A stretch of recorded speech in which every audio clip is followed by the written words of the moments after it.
The state of British politics has descended into chaos under the current Labour leadership. There's no avoiding the harsh truth. Keir Starmer's Labour Party is failing on every front. Illegal immigration is out of control, the economy is in freefall, and the catastrophic cover-up of grooming gangs has become an anchor dragging the party further into disarray. The public was told that Starmer was the man to fix these crises. Instead, he's compounded them, allowing Labour to unravel in front of our eyes. But here's a real kicker. The truth is beginning to surface. Labour MPs are quitting in droves, and they are not leaving quietly. This isn't the odd disgruntled member stepping away from a party they no longer support. This is a mass exodus. These MPs are taking to the media, spilling the secrets they've been holding back for far too long. And what they're revealing is staggering. Starmer's Labour is rudderless, directionless, and fundamentally broken. It's not just the backbenchers you need to worry about. Seasoned MPs who have worked alongside Starmer for years are now making it crystal clear. They cannot, in good conscience, remain part of this sinking ship. The floodgates have opened, and the sheer scale of discontent within the party is unprecedented.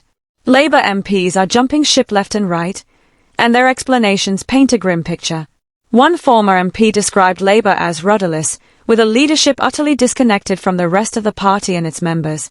These aren't just throwaway comments. They reflect deep, systemic problems within the party structure. How did Starmer allow this to happen? How could someone with his political experience fail so spectacularly at uniting the party, let alone tackling the most pressing issues the country faces? Starmer's inability to lead is now being laid bare for all to see, and it's only going to get worse. The more MPs leave, the more speak out, and the more we realize just how deep the rot runs. This is no longer about a few disgruntled voices. It's about a widespread collapse of confidence in leadership. Even the most experienced MPs, who have weathered many storms before, are saying enough is enough. When those at the heart of the party are ready to walk away, you know the situation is dire. But the chaos doesn't stop with discontented MPs. Starmer's Labour is hiding an even darker truth, one that could ruin the party's reputation for good: the grooming gang cover-up. Simon Dannock, a former Labour MP, recently revealed shocking details about how Labour officials, including senior MPs, were actively suppressing information about the ethnic backgrounds of grooming gang members. The reason? It might hurt Labour's electoral chances. This wasn't just a case of one or two individuals making questionable decisions. It was a coordinated effort within the party to silence those who wanted to expose the truth. Jim Dobbin, a senior MP, also confirmed the same disturbing reality, that party officials were prioritizing votes over the safety and well-being of vulnerable children. So why didn't anyone speak up sooner? The reality is that every time someone tried to expose the truth, they were shut down.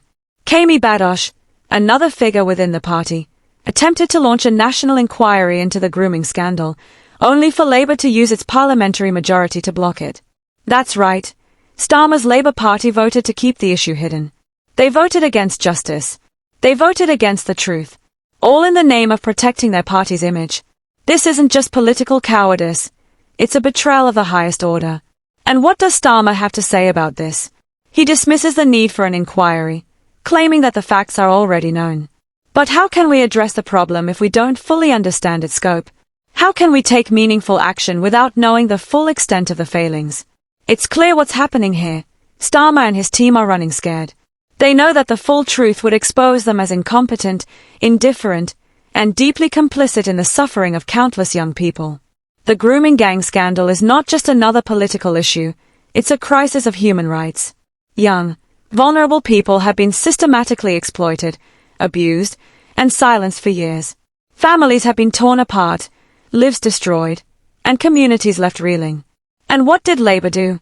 They buried the truth. They ignored the victims.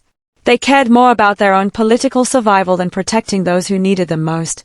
Starmer's Labour isn't just ignoring the issue of grooming gangs. They are actively trying to suppress it. They've made it clear that they are more interested in preserving their own reputation than in seeking justice. And that speaks volumes about their priorities.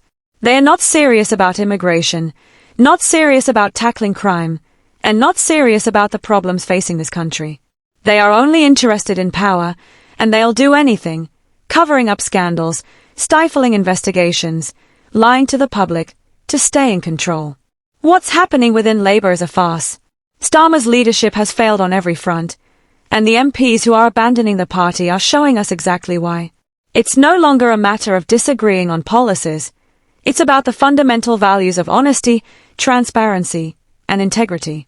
Labour's leadership has sacrificed these for the sake of political expediency, and the result is a broken party that cannot be trusted to lead.